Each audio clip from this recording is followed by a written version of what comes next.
Welcome to YK network. నేను మీ అనూష. ఒక్కటే scam కానీ రెండు కేసులు, రెండు దర్యాప్తు సంస్థలు, పెట్టిన సెక్షన్లు, దర్యాప్తు తీరు మాత్రం వేరే. అదే ఏపీ లిక్కర్ స్కామ్. ఇదే ప్రస్తుతం హాట్ టాపిక్. ఈ కుంభకోణంపై రాష్ట్ర ప్రభుత్వం వేసిన సిట్ అవినీతి కేసు నమోదు చేసి దర్యాప్తు చేయడం, చాలా మందిని అరెస్ట్ చేయడం, వాళ్ళు బెయిల్ మీద బయటకు రావడం కూడా జరిగిపోయింది. ఇక రెండోదే కీలకం. ఎందుకంటే ఎన్ఫోర్స్మెంట్ డైరెక్టరేట్ కేసు కాబట్టి, మనీ లాండరింగ్ నిరోధక చట్టం కాబట్టి, లిక్కర్ స్కామ్ గురించి కొంతకాలంగా దర్యాప్తు చేస్తున్న ఎన్ఫోర్స్మెంట్ డైరెక్టరేట్ కీలక అడుగు వేసింది. 6 ఇళ్లు, ఆఫీసుల్లో సోదాలు చేసిన ఈడీ ఈ దందాకు ప్రధాన సూత్రధారి, వైసీపీ ప్రభుత్వ హయాంలో ఐటీ సలహాదారుగా పనిచేసిన రాజ్ కసిరెడ్డిని అరెస్ట్ చేసింది. ఆ తర్వాత కొద్ది గంటల్లోనే ఏపీ బేవరేజెస్ కార్పొరేషన్ మాజీ ఎండీ వాసుదేవ రెడ్డిని కూడా లాక్ చేసింది. మనీ లాండరింగ్ యాక్ట్ కింద ఒకే రోజు ఇద్దరిని ఈడీ అరెస్ట్ చేయడం వైసీపీ వర్గాల్లో కలకలం రేపుతోంది. లిక్కర్ స్కామ్ విచారణ తీరు, ఆధారాలు గమనిస్తే అల్టిమేట్గా తాడేపల్లి ప్యాలెస్ వైపే వేళ్లు చూపిస్తున్నాయనే చర్చ గట్టిగా నడుస్తోంది. అలాగే లిక్కర్ రవాణాలో జరిగిన అక్రమాల వ్యవహారంలో మాజీ మంత్రి కారుమూరిని కూడా అరెస్టు చేస్తారనే వార్తలు వస్తున్నాయి. ప్రస్తుతం రాజ్ కసిరెడ్డి, వాసుదేవ రెడ్డి ఈడీ అదుపులోకి వెళ్లడంతో ఈ స్కామ్ తాలూకు అంతిమ లబ్ధిదారులు ఎవరనేది తేల్చడమే లక్ష్యంగా ఈడీ అడుగులు పడుతున్నట్లు అర్థమవుతోంది. మొత్తంగా ఈ కేసులో బిగ్ బాస్ అని ఆరోపణలు ఎదుర్కొంటున్న మాజీ సీఎం జగన్మోహన్ రెడ్డిని విచారించడం ఖాయమని తెలుస్తోంది. త్వరలోనే ఈడీ అధికారులు ఆయనకు నోటీసులు పంపుతారని సమాచారం. లిక్కర్ కేసులో ఈడీ అధికారులు ఇప్పటికే పలు దఫాలుగా అనేక మంది నిందితులను విచారించి వారి వాంగ్మూలాలు నమోదు చేసిన ఈడీ ఆయా వివరాలు, దర్యాప్తులో వెల్లడైన అంశాల ఆధారంగా కేసుకు ముగింపు పలకాలన్న ఉద్దేశంతో చివరిగా జగన్ను విచారించాలని నిర్ణయించినట్లు సమాచారం. మరి లిక్కర్ కేసులో తర్వాత పడబోయే వికెట్లు ఎవరివి? నోటీసులు ఎవరు అందుకోబోతున్నారు? ఈడీ నెక్స్ట్ స్టెప్ ఏంటి అనేది ఉత్కంఠ రేపుతోంది. ఇదే ఇవాల్టి మన డిబేట్ అంశం. ఈ అంశంపై మనకు విశ్లేషణలు అందించడానికి అనంతపురం జిల్లా బీజేపీ అధ్యక్షులు రాజేష్ గారు స్టూడియోలో ఉన్నారు. నమస్తే అండి. అలాగే తెలుగు యువత అధికార ప్రతినిధి విజయ్ కిరణ్ గారు జూమ్ లైన్లో అందుబాటులో ఉన్నారు. విజయ్ గారు, వెల్కమ్ టు ద డిబేట్ అండి. రాజేష్ గారు, మీరు చెప్పండి. ఈరోజు ఏపీలోనే కాదు, ఏపీలో ఇది హాట్ టాపిక్. దేశ చరిత్రలోనే అతిపెద్ద లిక్కర్ స్కామ్ ఇది. దీని గురించి మనం చూస్తున్నాం. ఈడీ ఇప్పటికే రకరకాలుగా 33 మందిని విచారణ చేసింది. అలాగే 1 by 1 ఈ రోజు మొదటగా 2 అరెస్ట్ చేసింది. అంటే ఈ అరెస్టు తర్వాత జగన్మోహన్ రెడ్డి గారికి కూడా అంటే విచారణ ఎదుర్కొని ఆయన చుట్టూ కూడా ఉచ్చు బిగుస్తున్నట్టు మనకు క్లియర్గా అర్థమవుతోంది. మీరేమంటారు? ప్యానెల్లో ఈరోజు పాల్గొన్న విజయ్ గారికి, అలాగే అనూష గారికి, వైకే టీవీ వీక్షకులకు అందరికీ శుభ సాయంత్రం అండి. మనము చూస్తూనే ఉన్నాం మేడం, 2019 నుంచి 24 వరకు లిక్కర్లో వీళ్ళ చేసిన దందా అయితేనేమి, అవినీతి అయితేనేమి, అక్రమ రవాణా అయితేనేమి, ఏది చేసినా వాళ్ళ స్వలాభం కోసం వాళ్ళ మనుషుల చేత బేవరేజెస్ చైర్మన్ అడ్డం పెట్టుకొని, కార్పొరేషన్ ఎండీని ఎవరు వాసుదేవ్ రెడ్డిని అడ్డం పెట్టుకొని వాళ్ళు ఆడింది పాట పాడింది పాట పేద ప్రజలను నాసిరకమైన మద్యాన్ని తయారు చేసి ఎంతగానో ఈ వాళ్ళ ప్రజల ఆరోగ్యాలతో చెలగాటమాడుకుంది వైసీపీ ప్రభుత్వం. మనందరికీ తెలిసిన సత్యమే. పాపం ఎప్పుడైనా పండుతుందని మా అందరికీ తెలుసు. ఖచ్చితంగా ఎన్డీఏ ప్రభుత్వం వచ్చినాక వీళ్ళ పని పడతామని చెప్పాము. ఎందుకంటే వేలాది కోట్లు హవాలా మనీ లాండరింగ్ ద్వారా బయటికి తరలిపోవడం వాస్తవం. దీంట్లో రాజ్ కసిరెడ్డి అనే వ్యక్తి ఏ విధంగా అక్రమాలకు పాల్పడ్డాడు, అక్రమాలకు పాల్పడుతూ ప్రజల ప్రాణాలతో చెలగాటమాడుకున్న వ్యక్తి ఆయన ఈరోజు ఎన్ఫోర్స్మెంట్ డైరెక్టరేట్ ఖచ్చితంగా వీళ్ళందరి మీద దాడులు చేసింది. ఆల్రెడీ ఇద్దరిని ఈరోజు అదుపులోకి తీసుకోవడం జరిగింది. రాబోయే కాలంలో ఇంకా వాళ్ళ మీద దాడులు చేయాల్సిందే. దీంట్లో తప్పు చేసిన వాళ్ళని కఠినంగా శిక్షిస్తుంది. చంద్రబాబు నాయుడు గారు అయితేనేమి, ఇక్కడ పవన్ కళ్యాణ్ గారు అయితేనేమి సిట్ ఒక దర్యాప్తు సంస్థను ఏర్పాటు చేసింది. ఆ సంస్థ ఆధారంగా ఈరోజు ఎన్ఫోర్స్మెంట్ డైరెక్టరేట్ రంగంలోకి దిగింది. కాబట్టి వీళ్ళు తప్పించుకునే పరిస్థితి ఉండదు. తప్పు చేసిన వాళ్ళు తప్పు చేస్తే ఎంతటి వాళ్ళనైనా ఉపేక్షించేది లేదని ఆ రోజే చంద్రబాబు నాయుడు గారు చెప్పారు. ఎందుకంటే ప్రజలు నాసిరకమైన మద్యాన్ని తాగి ఎంతోమంది లివర్ డ్యామేజ్ అయ్యి, లేకపోతే కిడ్నీలు డ్యామేజ్ అయ్యి, లేకపోతే వివిధ రోగాలతో ఈరోజు మంచానికే పరిమితమై వేలాది మంది ప్రాణాలు కోల్పోయి ఇన్ని బాధలు పడుతున్నా వీళ్ళకి ఏమాత్రం చిత్తశుద్ధి లేదండి. ప్రజల పట్ల చిత్తశుద్ధి లేదు, లేకపోతే దర్యాప్తు సంస్థల మీద చిత్తశుద్ధి లేదు. ఎంతసేపు ఉన్నా వీళ్ళు చేసే అరాచకాలని ఇప్పుడు ఖచ్చితంగా బయటికి తీసాం, ఆధారాలతో సహా బయటికి తీస్తాం, ఇంకా తీయాల్సింది ఉంది. దీంట్లో జగన్మోహన్ రెడ్డి గారు ఖచ్చితంగా ముద్దాయే, ముమ్మాటిగా చెప్తాను. ఎందుకంటే ఈయనకు తెలియంది, ఈయనకు ఏది చెప్పంది జరిగే పరిస్థితే ఉండదు. ప్రతిదీ ఈయనకు తెలుసు. ఆయన కనుసన్నల్లోనే ఈ వ్యవహారం అంతా, ఈ ముఠా ఇప్పుడు ఎవరెవరు అరెస్ట్ అయ్యారో, ఎవరెవరు బెయిల్ మీద ఉన్నారో, ఇంకా ఎవరెవరి మీద ఈ ఎన్ఫోర్స్మెంట్ డైరెక్టరేట్ వద్దు దాడులు చేస్తుందో వీళ్ళందరూ దీంట్లో భాగస్వామ్యము. ఇతర దేశాలకు ఆ డబ్బు తరలించి, లేకపోతే భూములు కొనో, బంగారం కొనో ఈరోజు పేద ప్రజలను వాళ్ళ కష్టార్జితాన్ని, వాళ్ళ శ్రమను ఈరోజు దోపిడీ చేసి వీళ్ళు జల్సా జీవితాన్ని అనుభవిస్తున్నారు. అందుకే ఈరోజు ఒక్కొక్కరుగా వెలుగులేకొస్తున్నారు. ఖచ్చితంగా వీళ్ళని శిక్షించే బాధ్యత మా కూటమి ప్రభుత్వం తీసుకుంది. తప్పు చేసిన వాళ్ళని ఎంతటి వారినైనా, జగన్మోహన్ రెడ్డి అయినా ఇంకెవరున్నా దాంట్లో మేము వదిలే ప్రసక్తే ఉండదు. ఆల్రెడీ కొంతమంది జైలులో ఉన్నారు, కొంతమంది బెయిల్ మీద ఉన్నారు. ఇంకా వాళ్ళ ఆస్తులు కొన్ని సీజ్ చేయాల్సిన పరిస్థితి. ఇప్పుడు కేంద్ర ప్రభుత్వం సహకారంతో ఎన్ఫోర్స్మెంట్ డైరెక్టరేట్ ఈరోజు రంగంలోకి దిగింది. కాబట్టి వీళ్ళ ఆటలు సాగవు. ఎంతసేపు ఉన్నా వీళ్ళు ఇతర ఎట్లా దోచుకుందాము, ఎన్ని డబ్బులు సంపాదించుకుందాము. లాస్ట్కి మొన్న చూశారు, కేఎన్ఆర్ అనే వ్యక్తి, ఇతను పిఏ, జగన్మోహన్ రెడ్డి గారి పిఏ, వేలాది కోట్ల ఆస్తులన్నీ బయటపడతా అంటే ప్రజలంతా నివ్వరిపోతున్నారు. వీళ్ళ ఆస్తులు ఏ విధంగా, ఒక పిఏగా మీ దగ్గర పనిచేసిన వ్యక్తి, ఏమీ లేని వ్యక్తి, ఆ రోజు ఇంటికి బాడీ కట్టుకోలేని పరిస్థితుల్లో ఉన్న వ్యక్తి ఇప్పుడు వేలాది కోట్లు డబ్బు, బంగారము, భూములు ఇన్ని కొట్టేసి ఈరోజు పేద ప్రజలను నడ్డి విరిసి, పేద ప్రజలకు చెందాల్సిన ఆస్తులన్నీ ఈరోజు వీళ్ళ ఖాతాల్లోకి, వీళ్ళ అకౌంట్లలోకి వెళ్ళిపోయినాయే. ఎవరి సొమ్మిది? ప్రజాధనాన్ని దుర్వినియోగం చేసి ఈరోజు ప్రజలని ఈరోజు నడ్డి విరిచి ఈరోజు ఈ రాష్ట్రాన్ని దివాలా తీసే పరిస్థితికి వచ్చినప్పుడు 2024 ప్రజలు గమనించి వీళ్లకు బుద్ధి చెప్పి ఈరోజు 11 సీట్లకు పరిమితం చేశారు. రాబోయే కాలంలో వీళ్ళ తప్పులన్నీ బయటకు తీస్తాం. చట్టపరంగా కోర్టులో శిక్షిస్తాం. ఖచ్చితంగా ఎవరు తప్పు చేసినారో, జగన్మోహన్ రెడ్డి తప్పు చేసినా, ఇంకా పెద్దవాళ్ళు తప్పు చేసినా ఖచ్చితంగా దీంట్లో శిక్షార్హులే. ఇప్పుడు వదిలే ప్రసక్తే ఉండదు. ఎందుకంటే తప్పు చేసిన వాళ్ళని వదిలేస్తే రేపొద్దున వీళ్ళు ఇంకా రాబోయే కాలంలో ఎన్ని అక్రమాలైనా చేసే ప్రభావం ఉంటుంది అనుష గారు. అందుకోసమే మేము చాలా స్ట్రిక్ట్ గా, పకడ్బందీగా, నిష్పక్షపాతంగా ఈరోజు ఎంక్వైరీ జరగాల.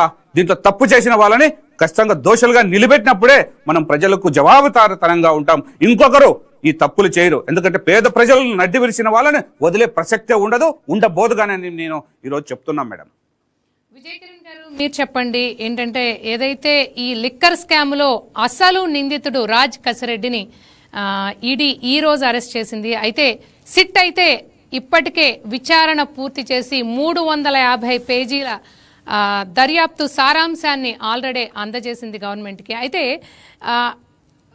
ఈడీ ఈ రోజే మొదటి అరెస్ట్ చేయడం, మొదటి 2 రాజ్ కసిరెడ్డి గారు కానివ్వండి, లేకపోతే మరో అరెస్ట్ కానివ్వండి, వాసుదేవరెడ్డి గారిని కానివ్వండి, అంటే ఈ 2 అరెస్టుల తర్వాత ఏంటంటే ఉచ్చు మరింత బిగుస్తోంది మిగిలిన 30 మంది చుట్టూ కూడా అనేది అయితే క్లియర్గా అర్థమవుతోంది.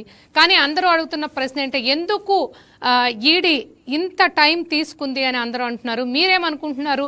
ఈడీ ఇంత టైం తీసుకోవడానికి కారణం ఏంటనుకుంటున్నారు? అలాగే సిట్ దర్యాప్తులో కూడా ఏదైతే నిందితులు ఉన్నారో అక్కడ దర్యాప్తులో కూడా మాకేం తెలియదు, మాకేం గుర్తులేదు అని మూకుముడిగా అందరూ కూడా ఇదే విషయాన్ని దర్యాప్తులో చెప్పి దర్యాప్తుకు సహకరించని వైనం చూస్తున్నాం. అయితే ఈడీ దర్యాప్తులో ఇళ్లలో సోదాలు అయితే జరిగాయి, ఇంకా జరుగుతూనే ఉన్నాయి.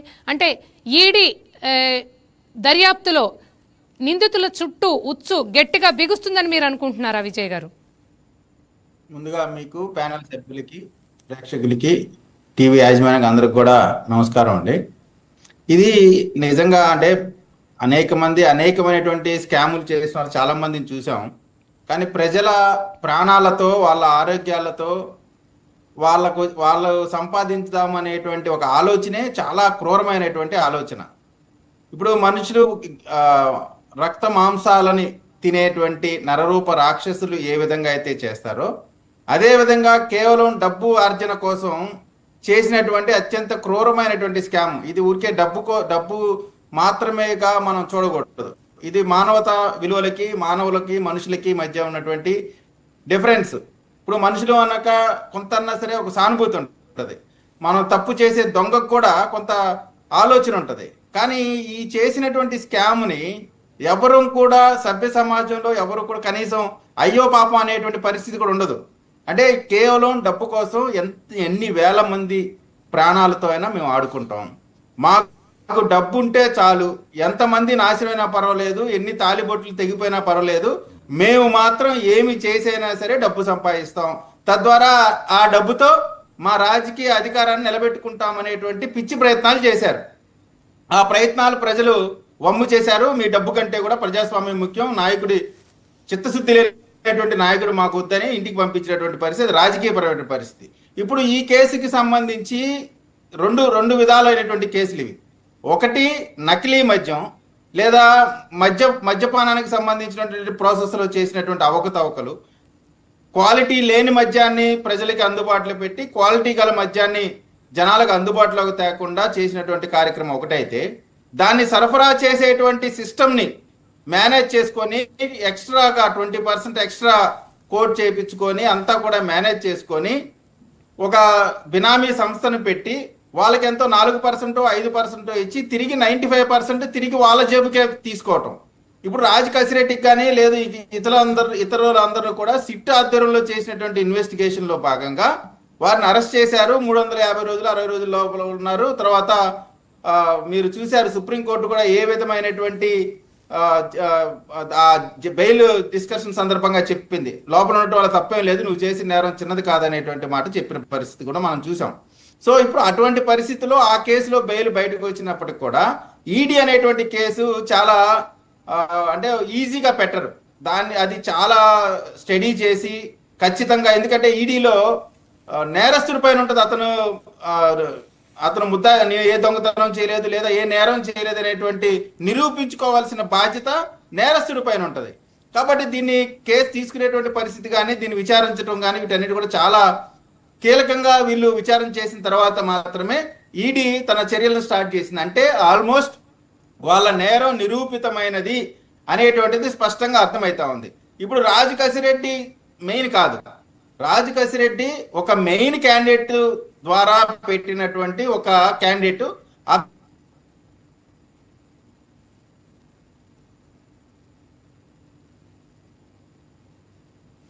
విజయ్ గారు ఆడియో కట్ అయినట్టుంది. రాజేష్ గారు మనం విన్నాం, విజయ్ గారు ఏం మాట్లాడుతున్నారో కూడా. ఏంటంటే దర్యాప్తులో ఓన్లీ డబ్బు సంపాదనే ధ్యేయంగా వైసీపీ ప్రభుత్వం. చెప్పండి విజయ్ గారు. మెయిన్ క్యాండిడేట్ ఇతను రాజ్ కసిరెడ్డి కాదు. అసలు మెయిన్ క్యాండిడేట్ ఎవరైతే తన ముఖ్యమంత్రి పదవిని నిలబెట్టుకోవాలనుకున్నారో అక్కడి నుంచి వచ్చినటువంటిది. అయితే బ్రెయిన్ చైల్డ్ అయి ఉండొచ్చు, ఎందుకంటే ఇతను సలహాదారుడు కదా. యాక్చువల్గా అతను లిక్కర్లో ఏ విధంగా డబ్బులు సంపాదించవచ్చు, ఏ విధంగా ప్రజల ప్రాణాలతో చెలగాటవాడొచ్చు అనే దానికి సలహాదారుడు. కానీ డైరెక్ట్గా ఆ పేరు పెట్టి అతను ఉద్యోగం తీసుకోవడం కుదరదు కాబట్టి ఐటీ సలహాదారుడుగా తీసుకున్నటువంటి పరిస్థితి.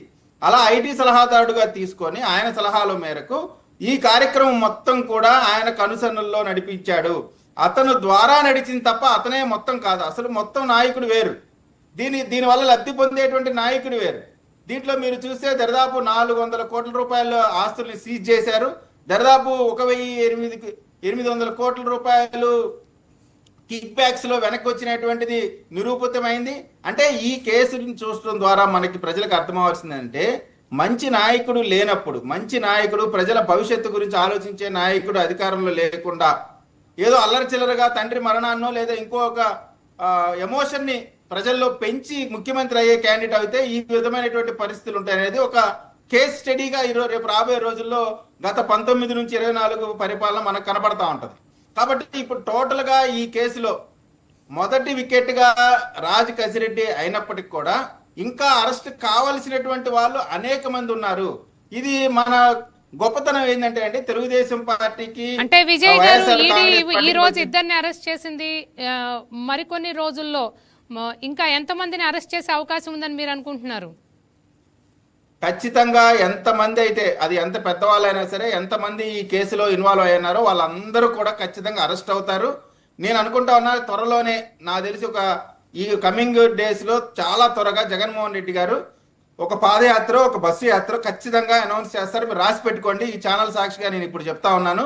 ఖచ్చితంగా వారు త్వరలోనే, అతి త్వరలో రోజుల్లోనే, ఎందుకంటే ఖచ్చితంగా ఈ మద్యం కుంభకోణం తన గుమ్మం తొక్కిద్ది అనేటువంటి వాస్తవం వారికి తెలుసు.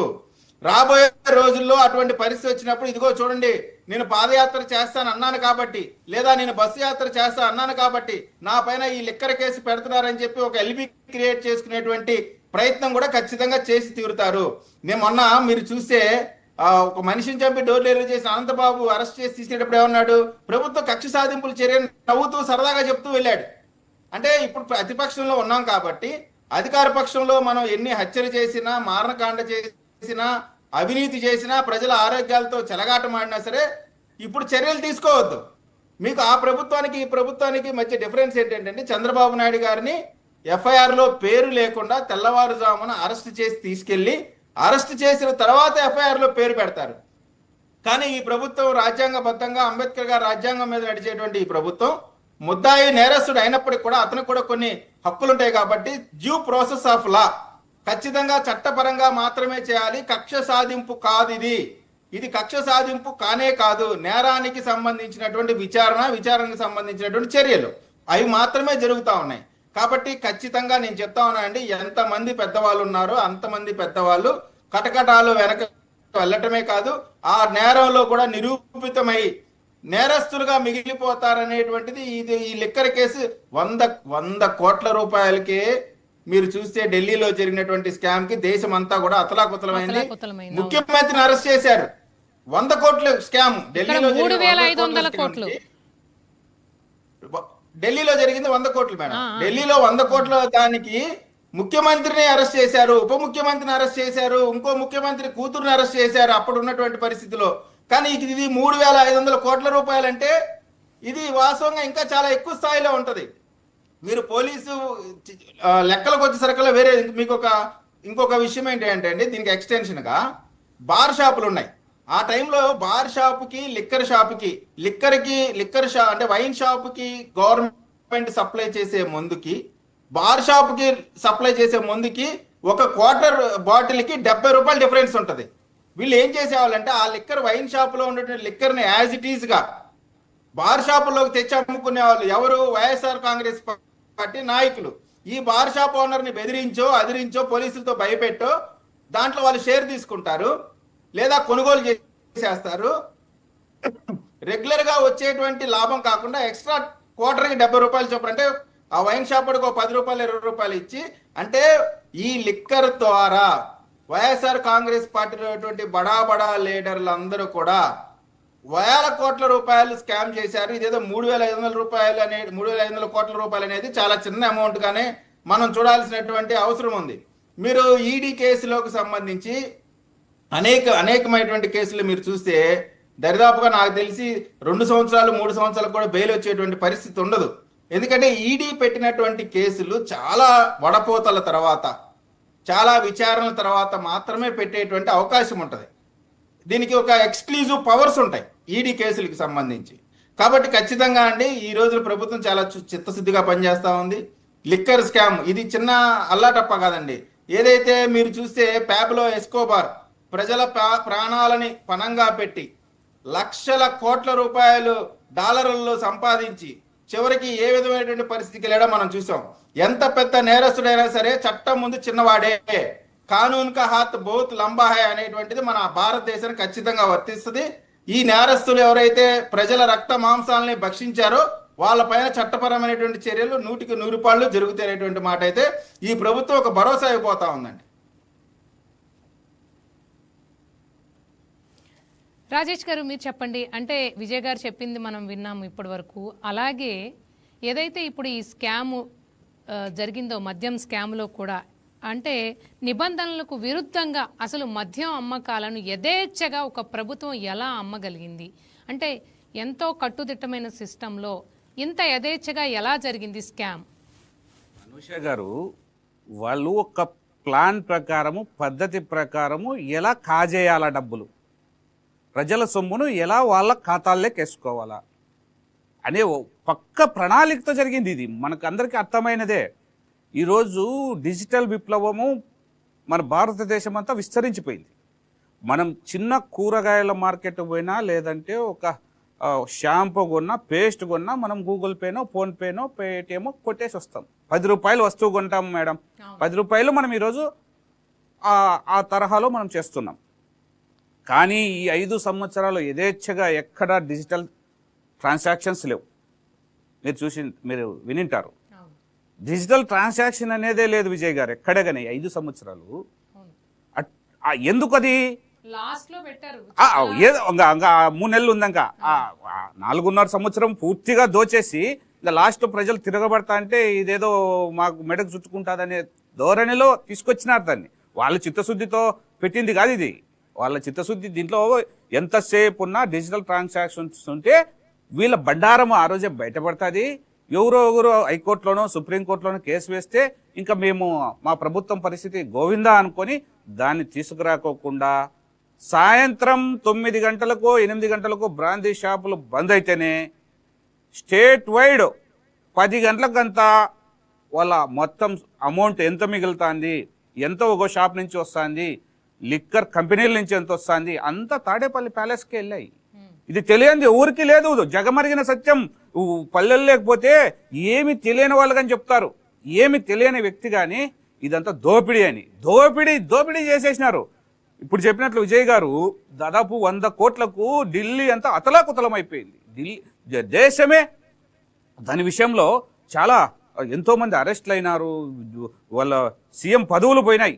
ఆ పార్టీనే ఆమ్ ఆద్మీ పార్టీ అనేది లేకుండా పోయింది ఢిల్లీలో, తుడిచిపెట్టకపోయింది. అసలు కేజ్రీవాలే ఓడిపోయినాడు ఢిల్లీలో. అటువంటి పరిస్థితిలో 3500 కోట్లు స్కామ్ చేసి దాదాపు ఇప్పటికీ దీంట్లో ఉన్న కేసులో ఉన్న వాళ్ళంతా జైల్లో ఉంటూ ఇంకా కొంతమంది ఇంకా అరెస్ట్ అవుతూ ఇంకా ఆయన పేరు బయటికి రాకోకుండా వీళ్ళు ఒక ఈడీ సంస్థకు కానీ లేకపోతే సిట్ వాళ్ళకు కానీ ఏమాత్రం సహకరించుకోకుండా నోరు మెదపుకోకుండా ఇవన్నీ చేస్తున్నారు. వీళ్ళు నోరు మెదపకపోతే వీళ్ళు జరిగిన ట్రాన్సాక్షన్స్ అయితేనేమి లేకుంటే వీళ్ళ ఎక్కడెక్కడ హవాలా రూపంలో బయటికి వెళ్ళిన మొత్తాన్ని కనుక్కోలేని పరిస్థితిలో ఈ ఎన్ఫోర్స్మెంట్ డైరెక్టర్ లేదు. వీళ్ళు ఏం చేసినారో ప్రతి అణువణువున బయటికి పీకే సంస్థ ఈరోజు రంగంలోకి దిగింది. వీళ్ళు తప్పించుకునే పరిస్థితే ఉండదు. ఎందుకంటే తప్పు చేసిన వాళ్ళు ఎప్పుడైనా దొరకాల్సిందే. దొంగ ఎప్పుడో ఒకసారి, ఈసారి బాగా చేసినాం దొంగతనం.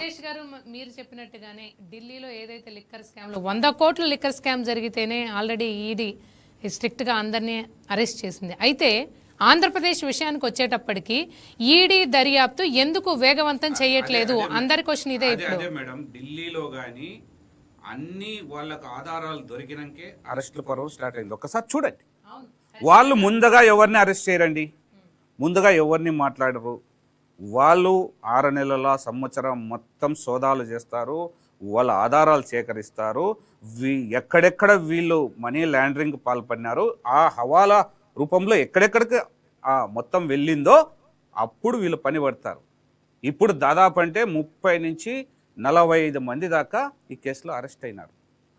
కొంతమంది చెవిరెడ్డి లాంటి వాళ్ళు ఎవరో కొంతమందికి బెయిల్ వచ్చిండొచ్చు. వాళ్ళు కానీ 6 నెలలు 7 నెలలు జైల్లో ఉన్న పరిస్థితి ఎంత నేరం ఎంత తీవ్రంగా ఉందో ఒక్కసారి మనం ఆలోచన చేసుకోవాలి.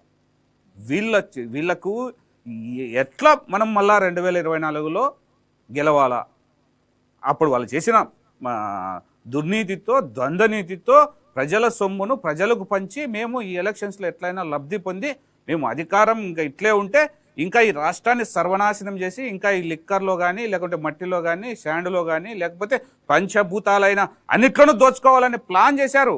ప్రజలు గమనించారు, మేము చెప్పిన మాటలు నమ్మారు. మా పురంధేశ్వరి గారు బ్రాందీ షాప్ దగ్గరకు పోయి ఒక చోట నిరసన తెలియజేసినారు. మాలాంటి వాళ్ళను మీరు వెళ్ళి పరిశీలన చేయండి అంటే మా మీద దాడులు చేసే పరిస్థితి, మాలాంటి వాళ్ళ మీద ఆ రోజు జనసేన అయితేనేమి లేకపోతే బీజేపీ కార్యకర్తలు అయితేనేమి తెలుగుదేశం వాళ్ళ మీద కేసులు బనాయించి గ్రామాల్లో తిరుక్కోకుండా పరిస్థితి తెచ్చారు మేము ప్రశ్నించిన దానికి. ఈ ఉదాహరణలు చెప్తున్నాను. మా అనంతపురం జిల్లాలోనే వీళ్ళు చేసిన ఈ దుర్మార్గాలు ఒక్కొక్కటి కాదు. సామాన్యుల్ని మాలాంటి వాళ్ళని ప్రశ్నించిన వాళ్ళనో లేకపోతే మా రాజకీయ పార్టీలు ఎవరైనా ప్రతిపక్షాలు ప్రశ్నించిన వాళ్ళనో వాళ్ళ గొంతు నొక్కి భూతగాదాల్లో ఇరికేయడమో లేకపోతే వాళ్ళ భూముల కబ్జాలు చేసే ప్రయత్నం చేయడమో అన్నదమ్ముల మధ్యలో తగాదాలు పెట్టడమో ఇవన్నీ చేసినారు. అందుకు చాలా మంది భయపడి వీళ్ళతో ఎందుకులే, వీళ్లకు ఓటనే ఆయుధంతోనే వీళ్ళని బయటికి పంపిద్దాము, ఈ రాష్ట్రం నుంచి పాలదోలదామనే ఒక్క నిర్ణయంతో వాళ్ళు ప్రజలందరూ సహనంతో వాళ్ళకు 2024లో బుద్ధి చెప్పినారు. బుద్ధి చెప్పిన వెంటనే మేము ఆ రోజు అంటున్నాం, ఈ రోజుకి చెప్తున్నాం, 5 సంవత్సరాలు వాళ్ళ మీద పోరాటం చేశాం లిక్కర్ దాంట్లో. మేము ఇప్పుడు ఈడీ కానీ లేకపోతే ఈ సిట్ కానీ వీళ్ళని వదిలే పరిస్థితే ఉండదు. సిట్టు దర్యాప్తు సంస్థ సక్రమంగా జరుగుతుంది ఈ రాష్ట్రంలో. జరగకపోతే వీళ్ళ చిట్టా బయటికి రాదు. వీళ్ళు ఇంతమంది అరెస్ట్ గారు అవసరమేముందండి? వీళ్ళు ఎవరు తప్పు చేసినా ఎవరు అరెస్ట్ అయినా, మన బొల్ల బ్రహ్మనాయుడు ఏదో హైదరాబాద్లో తెలంగాణలో భూమి కబ్జాకు ప్రయత్నం చేసి అక్కడన్నీ దొంగతనం చేస్తే ఈ అరెస్టు చేస్తే ఆయనకు కానీ ఈరోజు సపోర్ట్ చేసి అక్రమంగా ఇరికించారు. తెలంగాణ వాళ్ళకి ఈయన అక్రమంగా ఇరికించే పరిస్థితి ఏముందండి? ఈయన తప్పు చేసినాడు కాబట్టి ఇరికించినారు. ఏ నాయకుడైనా అరెస్ట్ కానీ తప్పులు చేసి ఎవరైనా భూ ఆక్రమణలో లేకుంటే ఇంకో కేసో పోవడము, ఈయన బల ప్రదర్శన చేయడము, వాళ్ళను ఓదార్చడము. ఎందుకంటే దొంగ అన్నట్లా ఈయన దొంగ, పెద్ద దొంగ. ఇంకా దొంగల్ని వెనకేసుకొచ్చే పని అయిపోయింది వైఎస్ఆర్ పార్టీ నాయకులు. ఏ కేసులో అరెస్ట్ అయినా లేకపోతే ఏ పని చేసి అరెస్ట్ అయినా వాళ్ళని వెనకేసుకురావడము రాజకీయ కక్ష. ఎందుకుంటుందండి రాజకీయ కక్ష మీ మీద? మీరు ఏమన్నా ఉద్ధరిస్తున్నారా ఈ రాష్ట్రాన్ని? లేకుంటే పేద ప్రజల కోసం ఏమన్నా పోరాడుతున్నారా? లేకపోతే మీరు ఏం చేస్తున్నారు చెప్పండి, అది చెప్పరు.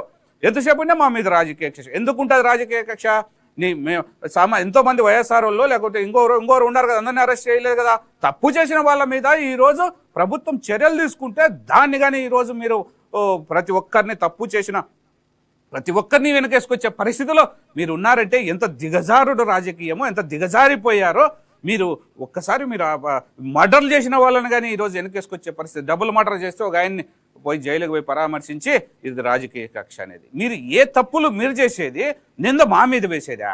మేమేం చేసినాము? చట్టం తన పని తాను చేసుకుపోతుంది. చట్టరీత్యా చర్యలు తీసుకుంటే తప్ప అది. ఈరోజు కోర్టులు మీకు బెయిల్ లేదు కొన్ని విషయాల్లో. బొల్లా బ్రహ్మనాయుడు సుప్రీంకోర్టు వరకు పోయినాడు. నువ్వు తప్పు చేసినావు కాబట్టి నీకు సుప్రీంకోర్టు ముందస్తు బెయిల్ ఇలా అరెస్ట్ అయినావు. దానికి మేమేం చేస్తాము? రాజకీయ కక్ష అనేది ఏమాత్రము మంచి, ఇది ఒక పరిపాటిగా మార్చుకున్నారు. ఏది చేసినా ఇది రాజకీయ కక్ష. మీరు తప్పులు చేయడము, ప్రజల్ని వంచడము, ప్రజలను మోసం చేయడము రాజకీయ కక్ష. ఇదే మీరు చేసే పని. మేము ఎప్పుడు చిత్తశుద్ధితో ఉండాము. చిత్తశుద్ధిగానే పనిచేస్తుంది ఈడీ సంస్థ అయినా లేకపోతే సిబిఐ అయినా, ఏ సంస్థ, కేంద్ర దర్యాప్తు సంస్థలైనా రాష్ట్ర దర్యాప్తు సంస్థలైనా వీళ్ళ తప్పుల్ని ఎండగట్టడమే.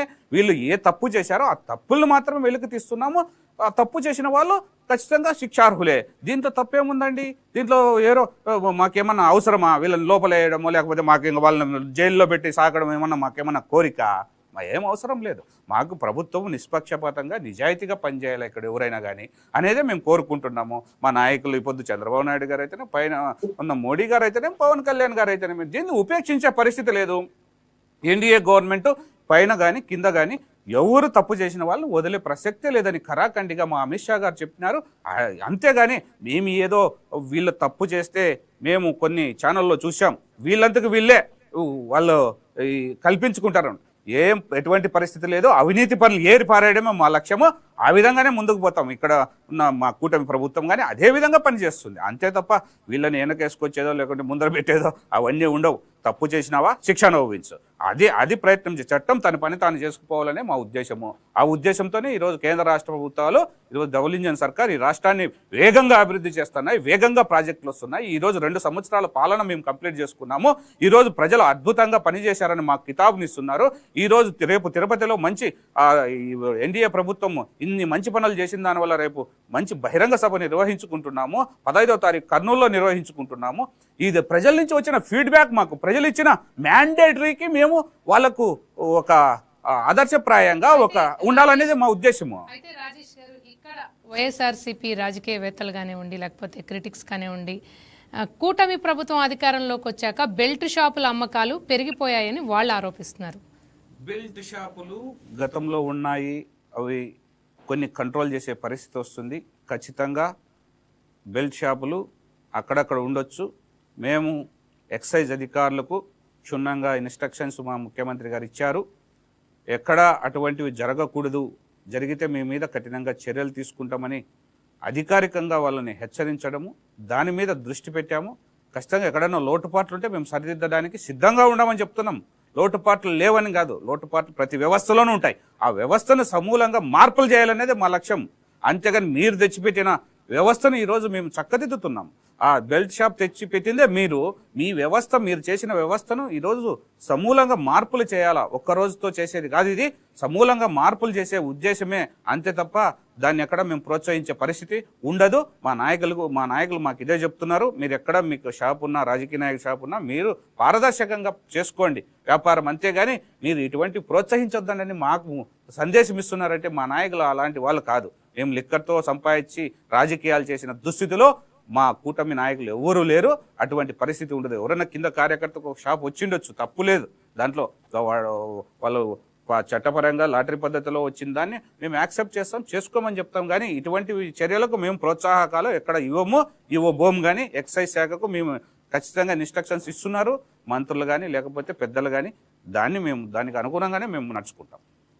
నెల్లూరు జిల్లా జనసేన ప్రధాన కార్యదర్శి కిషోర్ గారు కూడా మన డిబేట్లో జాయిన్ అయ్యారు. కిషోర్ గారు, మీరు చెప్పండి, ఏదైతే కొత్త మద్యం పాలసీతో 2019లో వైఎస్ఆర్సీపీ ప్రభుత్వం ధనార్జనే ధ్యేయంగా ప్రతి దశలోనూ ప్రజల సొమ్ముని ప్రతి దశలోనూ దోచుకుంటూ అవినీతికి పాల్పడిందనే సమాచారం మనకు ఈడీ దర్యాప్తులో క్లియర్గా అర్థమవుతోంది. అయితే ఇక్కడ మద్యం రవాణాలో కానివ్వండి, మద్యం స్కామ్లో కానివ్వండి, లేకపోతే కల్తీ మద్యమే కానివ్వండి, ఈ మొత్తం ఎపిసోడ్లో ప్రజల డబ్బు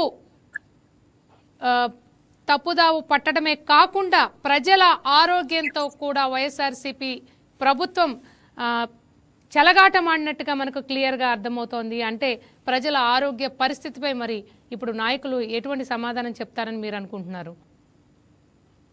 ప్యానెల్లో ఉన్న సభ్యులకి అందరికీ నమస్కారాలండి. ముందుగా జగన్ గారు హామీల్లో ముఖ్యమైన హామీ దశల వారీగా మద్యపాన నిషేధం.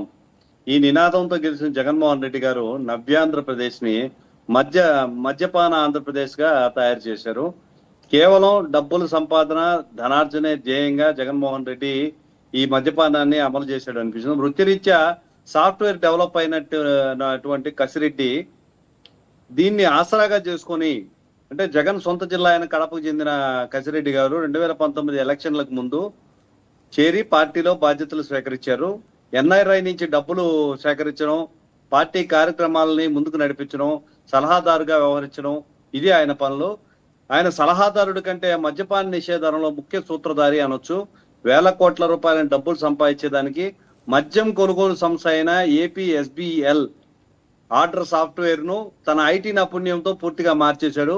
మాన్యువల్ గా మార్చేశారు. ఆటోమేటిక్ సిస్టమ్ దాన్ని మాన్యువల్ గా మార్చేసి అప్పట్లో ఉన్న బ్రాండ్లు ఏవైతే ఉన్నాయో వాటిలన్నిటిని ఆపేసి కేవలం తన బ్రాండే అమలయ్యేటట్టుగా, అమ్ముడయ్యేటట్టుగా చేసుకున్నారు. కేవలం ఈ డబ్బుల్ని రవాణా చేసేదానికి హవాలాను ఉపయోగించాడంటే అవినీతి ఎంత స్థాయిలో జరిగిందనేది మనం గుర్తించుకోవాల్సిన విషయం. ఇది కేవలం ఆర్థిక వ్యవస్థని నాశనం చేసే పరిస్థితే కాదు, రాష్ట్ర ప్రజల జీవితాలతో కూడా ఆడుకున్న పరిస్థితి. వేలాది మంది మన కూలీలకు సంబంధించిన వాళ్ళైతే ఎవరైతే శ్రమ పడిన తర్వాత రాత్రి కొద్దిగా మందు తాగి పడుకోవడం అలవాటు. గతంలో వీటి తాలూకు ఎఫెక్ట్లు ఎట్లా ఉన్నాయి అంటే, ఎవరైనా మద్యం తాలూకు ఆరోగ్యం చెడిపోతే కొన్ని రోజులు మంచాన పడి లివర్ బాధపడడం, సిరోసిస్ అటాక్ అవ్వడం అట్లాంటిది ఉన్నింది. ఇది డైరెక్ట్ గా గుండెకు కొట్టడం, తలకు కొట్టడం, అంటే ఆంధ్ర ప్రజలు, ఆంధ్ర ఆడపడుచులు నల్లపూసలతో ఆడుకుంటున్నారు. ఇది మరీ ఎన్నోసార్లు చెప్పాను, మళ్ళా కూడా చెప్తాను. మద్యం డిపోల నుంచి దుకాణాలకు రవాణా చేసే కాంట్రాక్ట్ లో కూడా భారీ అవినీతి జరిగింది. మన కోర్టు కూడా తీర్మానించింది, ఇతనికి బెయిల్ ఇచ్చే పరిస్థితి లేదు. ఇతను ఖచ్చితంగా కూడా సలహాదారుడు కాదు. ఈ మద్యపాన అక్రమ అమ్మకం మరియు రవాణా, డబ్బు హవాలా ఏదైతే ఉందో దానిలో ముఖ్య సూత్రధారి అని కూడా నిర్దేశకాలు తెలుపుతున్నాయి. ఇది కక్ష సాధింపు చర్య అయితే కాదు, భారీ అవినీతి జరిగింది. ఈ అవినీతిని మనం దోషులకు శిక్షించాలి అనే దానికంటే మూల కారకులు ఎవరో మనం కనుక్కోవాలి. ఇటువంటి అవినీతికి మరెవరు పాల్పడకుండా భవిష్యత్తులో మనం చర్యలు తీసుకోవాలని కూడా తెలియజేస్తున్నాను.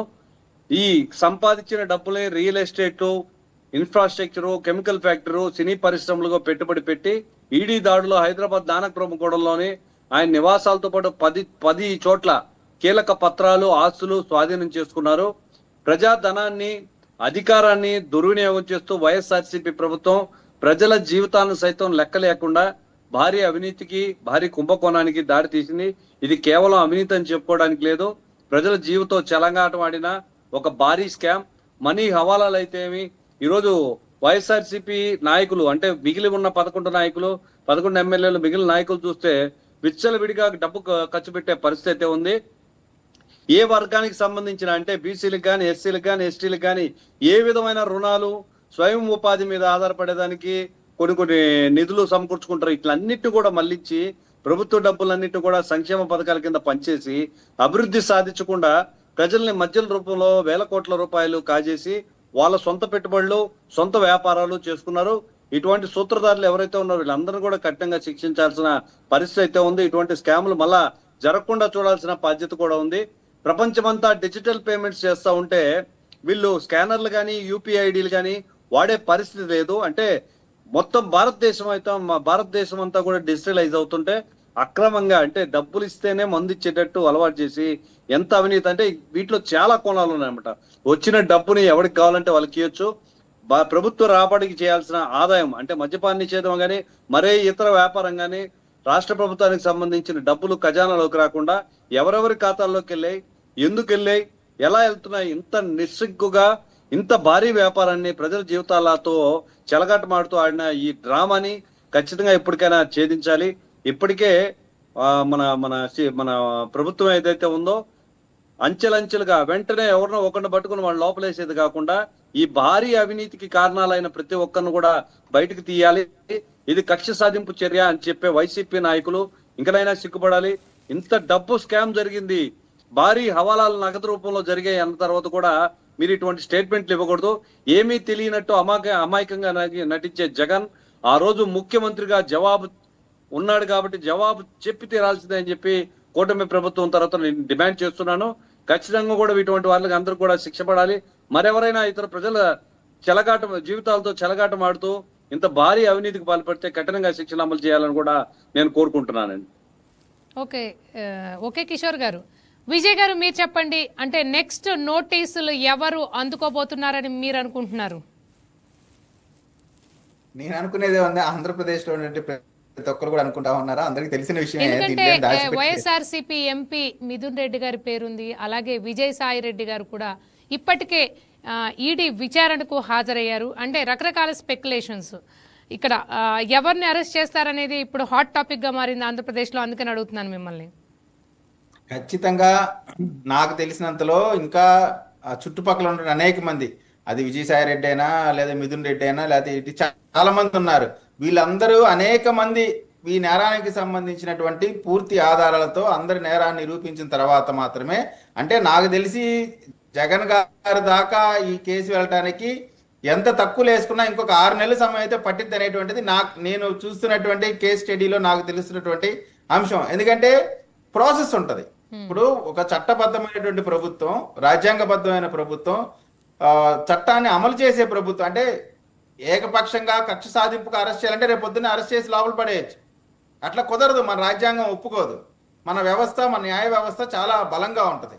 సో అందుకని మన వాళ్ళు కూడా ఏంటంటే ఇప్పుడు మా కూటమి ప్రభుత్వం కూడా ఏంటంటే చాలా సిస్టమేటిక్ గా నేరం నిజంగా ఒకవేళ జగన్మోహన్ రెడ్డి గారిది మద్యం దాంట్లో పేరు లేదనుకోండి, అసలు ఆయనకి సంబంధం లేదనుకోండి, ఆయన సంబంధం లేకుండా ముఖ్యమంత్రిగా ఉండగా ఆయనకి ఏం సంబంధం లేకుండా కిందోళ్ళే చేశారనుకోండి, అప్పుడు కూడా ఆయన నిర్దోషిగా చెప్పే అంత పెద్ద మనసు ఉన్నటువంటి ప్రభుత్వం ఈ ప్రభుత్వం. కాబట్టి ఖచ్చితంగా ఈ ప్రభుత్వంలో తప్పు చేసిన వాళ్ళు జగన్మోహన్ రెడ్డి గారైనా లేదు ఎవరైనా సరే, నేనైనా ఇంకొకరైనా సరే, తప్పు చేసిన వాళ్ళు ఖచ్చితంగా శిక్ష అనుభవించి తీరవలసిందే. కాకపోతే మీకు ఫస్ట్ నుంచి చెప్తా ఉన్నాం, మా ప్రభుత్వం ఖచ్చితంగా చట్టం డ్యూ ప్రాసెస్ ఆఫ్ లా మాత్రం 100% ఫాలో అవుతుంది. అయితే ఇక్కడ జగన్మోహన్ రెడ్డి గారి పాత్ర లేదు అని చెప్పడానికి ఒక్క అవకాశం కూడా కనపట్ల. కాబట్టి ఖచ్చితంగా ఇది జగన్ గారిని తాకదు అనేటువంటి అంశం కాదు. ఈ లోపల జగన్ గారు చేసేటువంటి ఎవరిని విచారణ చేసినా కూడా ఎండ్ లో అది ఆ డబ్బు ఎక్కడికి చేరింది అనే కోణంలో ఈడీ ఎప్పుడైతే దర్యాప్తు చేయడం ప్రారంభించిందో అన్ని వేళ్లు అందరి వైపు నుంచి కూడా జగన్ గారి పేరు వైపే, జగన్ గారి వైపే చూపెడుతున్నట్టుగా మనకు కనబడుతోంది. ఖచ్చితంగా మీరన్నట్టుగా టైం పట్టినప్పటికీ కూడా ఖచ్చితంగా ఆయన అరెస్ట్ అయితే జరగచ్చనే ఊహాగానాలు కానివ్వండి, లేకపోతే ఊహ అనుకోకూడదు. ఎందుకంటే ఈడీ విచారణలో మనకి స్పష్టంగా కనబడుతోంది, అందరి వైపు నుండి కూడా వినబడుతోంది. విజయ్ గారు, ఇప్పుడు ఇంకొకటి ఏంటంటే ఇక్కడ జగన్ గారిలో ఉన్నటువంటి గొప్ప నేచర్ ఏంటంటేనండి, తాను ఏదైతే అతనికి సంబంధం లేదో, మీరు చూడండి, ఇప్పుడు ఆయనకి ఏదైనా అవసరం, అతను లబ్ధి పొందిద్ది అంటే డిఎస్సి నోటిఫికేషన్ ఇచ్చింది కూటమి ప్రభుత్వం. దానికి ముందే దాదాపు 200 పైచిలకు కేసులు లోకల్ కోర్టు నుంచి సుప్రీంకోర్టు దాకా వీళ్ళు వెళ్తే దాన్ని అన్నింటినీ క్లియర్ చేసుకొని సక్సెస్ఫుల్ గా అపాయింట్మెంట్స్ ఇచ్చి అంతా చేసి ఉద్యోగాలు చేసుకుంటే 9 నెలల తర్వాత ప్రజల్లో మంచి పేరు వస్తుంది, దీంట్లో మేము ఎక్కడ ఏం చేయలేకపోతున్నాను కసితో 9 నెలల తర్వాత దానిపైన విషం కక్కడం స్టార్ట్ చేశారు.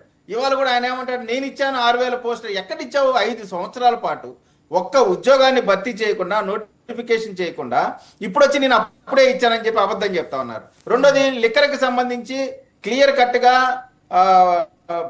మురికాలతో సమానంగా మాట్లాడేటువంటి ఒక మంత్రి ఉండేవాళ్ళు వాళ్ళ ప్రభుత్వంలో. ఆమె మేము అసలు మద్యపానం నిషేధం చేయకుండా ఓట్లు అడగమన్నారు. జగన్ గారైతే మాట తప్పం, మడమ తిప్పం, ఇది తిప్పం అని చెప్పి పూర్తిగా ఆయన తిరిగిపోయాడు. అంటే వీళ్ళు ఏదైతే చెప్తారో అది చేయరు, వీళ్ళు చేయండి మాత్రం మేము చేసామని చెప్పుకుంటారు. ఇవాళ లిక్కర్ కేసు వాళ్ళు చేసి చేయలేదంటారు, డిఎస్సి నోటిఫికేషన్ వాళ్ళు ఇవ్వకుండా ఇచ్చామని చెప్తారు, విశాఖపట్నం స్టీల్ ప్లాంట్ ని కాపాడటానికి దాదాపు 15,000 కోట్ల రూపాయలు కేంద్రం నుంచి తీసుకొచ్చి దాన్ని అభివృద్ధి చేయడానికి ఈ ప్రభుత్వం చిత్తశుద్ధితో పనిచేస్తా ఉంటే దాని మీద విషం కక్కుతా ఉంటారు. అది ఆయన చేయకుండా నిన్న మీరు చూస్తే మేడం, ఒక ఎగ్జాంపుల్, నాయకుడికి, ప్రజానాయకుడికి, అదేవిధంగా కేవలం అధికారం కోసం ప్రజల్ని ఓట్లుగా మాత్రమే చూసే నాయకుడి మధ్య డిఫరెన్స్. లోకేష్ గారు డబ్బులు ఇచ్చి వెళ్ళిపోవటం కాదు.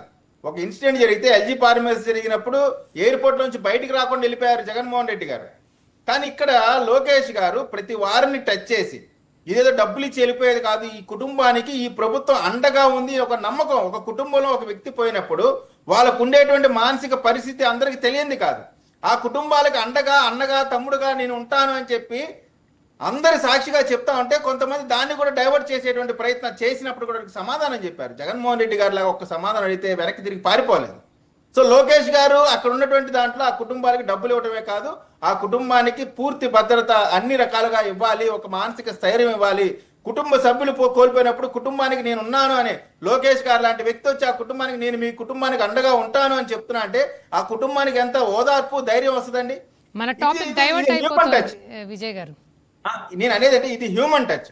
ఇక్కడ పక్కన చూస్తే ఏంటి, మనుషులు ప్రాణాలు పోయినా పర్వాలేదు, వాళ్ళు చచ్చిపోయినా పర్వాలేదు, వాళ్ళ ఆరోగ్యాలు హాస్పిటల్ పాలైనా పర్వాలేదు, మాకు మాత్రం డబ్బులు కావాలా, ఆ డబ్బుల్ని ప్రజలకి మళ్ళీ తిరిగి ఓట్ల రూపంలో కొనుక్కొని మళ్ళీ అధికారం సంపాదించుకోవాలనేటువంటి దానికి ఉదాహరణగా చెప్తా ఉన్నాను.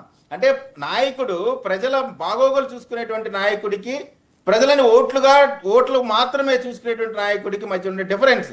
కాబట్టి ఖచ్చితంగా ఈ లిక్కర్ కేసుకి సంబంధించి పూర్తిగా గత 5 సంవత్సరాల ప్రభుత్వం అందులో కూరుకుపోయింది. వాళ్ళు ఎక్కడ కూడా తప్పించుకునేటువంటి అవకాశం లేదు. ఇక్కడ నుంచి వాళ్ళు చేసే స్ట్రాటజీ మొత్తం కూడా దీన్ని డైవర్ట్ చేసి దీని ఒక సెంటిమెంట్ని ప్రజల్లో రగిల్చి సానుభూతి పొందడం ఎట్లా అనేది తప్ప నేరం నుంచి తప్పించుకునే అవకాశమే లేదండి. అవును, ఈరోజు ఈడీ ఈ స్కామ్ లో సంపాదించిన సొమ్ముని వీరు ఎలా తరలించారు అన్న దానిపైన దృష్టి పెట్టింది. ఏదైతే హవాలా కానివ్వండి, లేకపోతే చెప్పండి కిషోర్ గారు.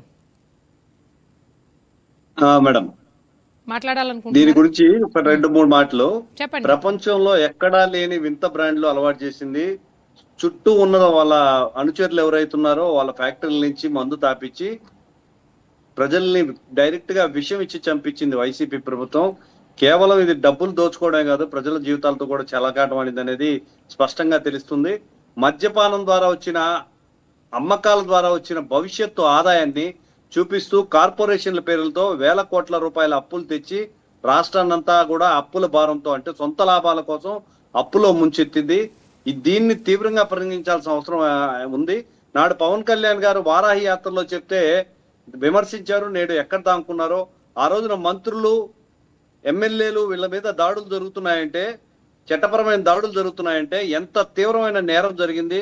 దీన్ని కఠినంగా శిక్షించాల్సిన అవసరత ఉంది. భావితరాల్లో ప్రజల జీవితాలతో ఆడుకుంటూ సొంత సంపాదన కోసం ప్రభుత్వ ఖజానాలను అప్పులతో నింపి ఖాళీ చేసే వాళ్ళ మీద కఠినంగా మనం శిక్షణ అమలు చేయాలని చెప్పి జనసేన పార్టీ తరఫున డిమాండ్ చేస్తున్నానండి.